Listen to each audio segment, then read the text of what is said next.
بسم اللہ الرحمن الرحیم۔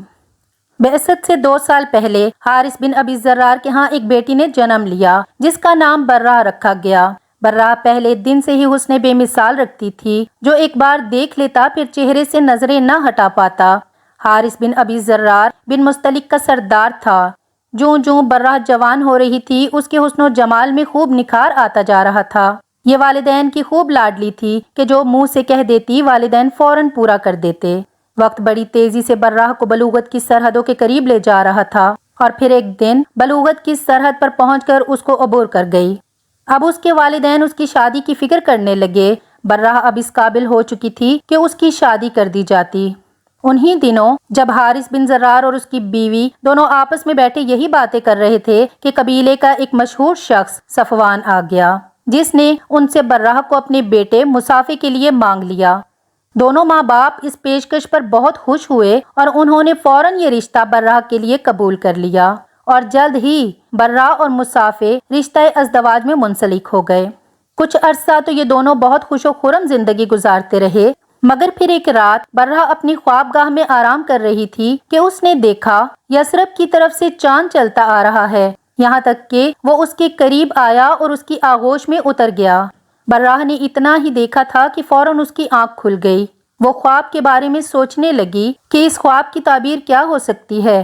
یثرب میں تو اس وقت محمد کا دین عروج پر ہے، تو کیا یہ چاند محمد صلی اللہ علیہ وآلہ وسلم ہے؟ نہیں، ایسا نہیں ہو سکتا۔ میرا شوہر، میرے والدین اور میرا قبیلہ تو محمد صلی اللہ علیہ وآلہ وسلم کا بہت بڑا دشمن ہے، یہ کیسے ممکن ہے؟ برہ نے اس خواب کا ذکر کسی سے نہ کیا، مگر نہ جانے دل میں اس خواب کی کیا تعبیر لی اور مسکرا دی۔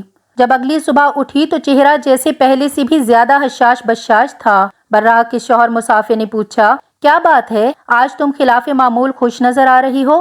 برہ نے شوہر کو اصل حقیقت نہ بتائی اور بات کو ٹال دیا۔ انہی دنوں برہ کے والد حارث بن ذرار نے مدینہ پر یلغار کی نیت سے تیاریاں شروع کر دیں۔ وہ اور اس کا قبیلہ مسلمانوں کی بڑھتی ہوئی طاقت کو کسی صورت قبول نہیں کر سکتے تھے۔ بس جیسے ہی انہوں نے جنگ کی تیاریاں شروع کیں، اس کی خبر پیغمبر آخر الزماں حضرت محمد صلی اللہ علیہ وآلہ وسلم تک بھی پہنچ گئی۔ آپ نے قریباً 1000 مجاہدین کے لشکر کے ساتھ بنی مستلق کی طرف کوچ فرمایا اور اس سفر میں آپ کے ہمراہ ام المومنین حضرت عائشہ اور حضرت ام سلمہ بھی تھیں۔ دوسری طرف حارث بن ذرار اور اس کے قبیلے کو جو ہی پیغمبر اسلام کے لشکر جریر کی خبر ملی تو انہوں نے راہ فرار اختیار کرنے میں ہی عافیت سمجھی، مگر قبیلہ میں موجود چند افراد نے صفیں باندھیں اور مسلمانوں پر تیروں کی برسات کر دی۔ انہوں نے خوب ڈٹ کر مقابلہ کیا، لیکن لشکر اسلام کے سامنے زیادہ دیر قائم نہ رہ سکے اور میدان چھوڑ کر بھاگ کھڑے ہوئے۔ ان کے 10 لوگ واصل جہنم ہوئے، جن میں برہ کا خاوند مصافے بن صفوان بھی تھا، اور 2000 اونٹ، 5000 بکریاں مال غنیمت میں ملیں، اور 200 گھروں کے کم و بیش 600 مرد، عورتیں اور بچے اسیر ہوئے، جن میں اہم ترین شخصیت رئیس قبیلہ کی بیٹی برہ بھی تھی۔ مال غنیمت کو مجاہدین میں بانٹ دیا گیا اور قیدیوں کو لوگوں میں تقسیم کر دیا گیا، اور برہ بنت حارث حضرت ثابت بن قیس رضی اللہ تعالی عنہ اور ان کے چچا زاد بھائی کے حصے میں آ گئی۔ برہ نے حضرت ثابت سے کہا، میں کاتبہ بننے کے لیے تیار ہوں، یعنی آپ جو رقم چاہتے ہیں میں آپ کو دوں گی، مگر اس کے بدلے میں آپ مجھے آزاد کریں گے۔ چنانچہ حضرت ثابت نے برہ سے کہا، ٹھیک ہے، آپ مجھے 9 اوقیہ سونا دے دیں، میں آپ کو آزاد کر دوں گا۔ اب یہ معاملہ تو طے ہو گیا، مگر برہ کے پاس دینے کے لیے اتنا سونا نہیں تھا۔ برہ نے سوچا، میرے پاس تو اتنا سونا نہیں ہے، کیوں نہ میں ان کے نبی کے پاس اپنی عرض لے کر جاؤں۔ برہ نے یہ سوچا اور نبی اکرم صلی اللہ علیہ وآلہ وسلم کے در اقدس پر جا دروازہ کھٹکھٹایا، یعنی برہ اب اپنے خواب کی تعبیر کی طرف بڑھ رہی تھی۔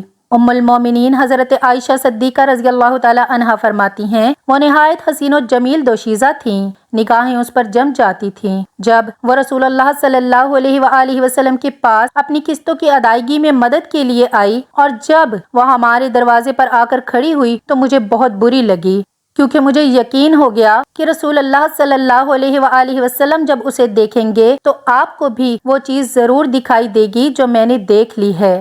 چنانچہ وہ کہنے لگی، اے اللہ کے رسول، میں حارث کی بیٹی برہ ہوں، میرا معاملہ آپ سے پوشیدہ نہیں، یعنی میں مفتوحہ قبیلہ کے قیدیوں میں آئی ہوں، میں نے اپنی آزادی کے لیے قسطیں مقرر کروا لی ہیں، میں آپ کے پاس اس لیے آئی ہوں تاکہ آپ میری مدد کریں۔ رسول اللہ صلی اللہ علیہ وآلہ وسلم نے فرمایا، تو تیرا کیا خیال ہے کہ اگر تیرے ساتھ اس سے اچھا معاملہ طے ہو جائے؟ کہنے لگی، وہ کیا ہے؟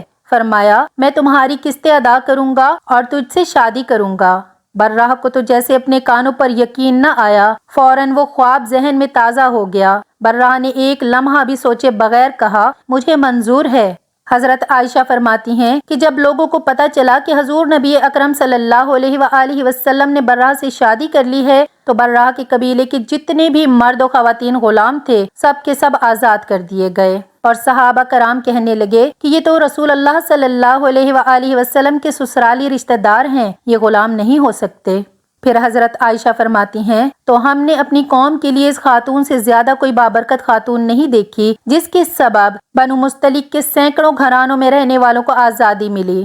یعنی رسول اللہ صلی اللہ علیہ وآلہ وسلم کے ہر عمل کے پیچھے کیا راز پوشیدہ ہے، یہ اللہ سبحانہ وتعالی اور اس کا رسول ہی بہتر جانتے ہیں۔ دوستو، یہ برہ کون تھی؟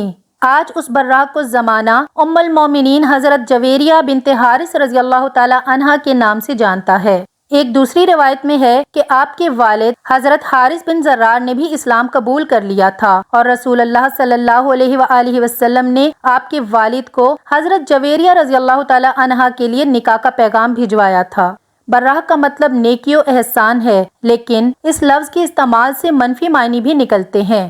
بقول حضرت برہ بن عازب رضی اللہ تعالی عنہ، حضور نبی کریم صلی اللہ علیہ وآلہ وسلم اس نام کو مکروہ جانتے تھے اور اسی بنا پر برہ کا نام بدل کر جویریہ رضی اللہ تعالی عنہا رکھ دیا تھا۔ اس کے بعد حضرت ام المومنین جویریہ رضی اللہ تعالی عنہا کے تمام بہن بھائی بھی دولت اسلام سے مالا مال ہو گئے تھے۔ سیدہ عائشہ فرماتی ہیں کہ جویریہ رضی اللہ تعالی عنہا بڑی شیریں، موزوں اندام، ملیح اور صاحب حسن و جمال عورت تھیں جو کوئی دیکھتا فریفتہ ہو جاتا تھا۔